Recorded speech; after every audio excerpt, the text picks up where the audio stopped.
যে ভালোবাসা মিথ্যা দিয়ে শুরু হয় সেই ভালোবাসা কোনোদিনও পূর্ণতা পায় না।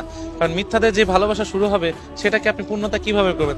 সারাক্ষণ দেখবেন আপনাকে এমন এমন কিছু অভিযোগ দিবে, এমন এমন এক্সকিউজ দেখাবে যে আপনার এই ভিতরেই তিক্ততা ধরে যাবে একটা সময়। হয়তো প্রথম প্রথম ভালো লাগবে। বর্তমান জেনারেশনে হাজার লোককে সাক্ষী রেখে যে বিয়ে করে সেই বিয়ে বর্তমান টিকতেছে না। আর তুমি আমাকে সেই কবেই বলেছিলে যে আমি তোমাকে ভালোবাসি, কোনোদিন ছেড়ে যাব না, তোমাকে ছেড়া আমি থাকতে পারবো না। সেই কথা আমি বিশ্বাস করে বোকার মতো আজও সেই কথা ধরে বসে আছি যে আমাকে একটা মানুষ অসম্ভব ভালোবাসে, একটা মানুষ অসম্ভব ভালোবাসে এবং এই মানুষটা আমাকে ছেড়ে কোনোদিনও যাবে না।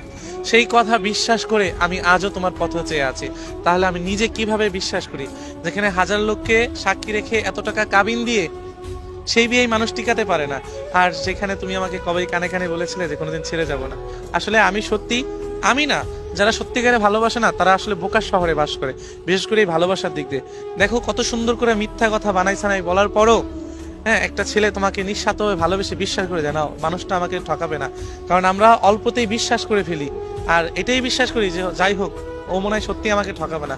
কিন্তু দেখো যেখানে এত কিছু হয়ে যাচ্ছে দুনিয়াতে এই জেনারেশনে, সেখানে আমি এখনো তোমার মিথ্যা ভালোবাসা মিথ্যা কথাটাকে বিশ্বাস করে এখনো পথ চেয়ে আছি যে এই মানুষটা আমাকে ঠকাবে না।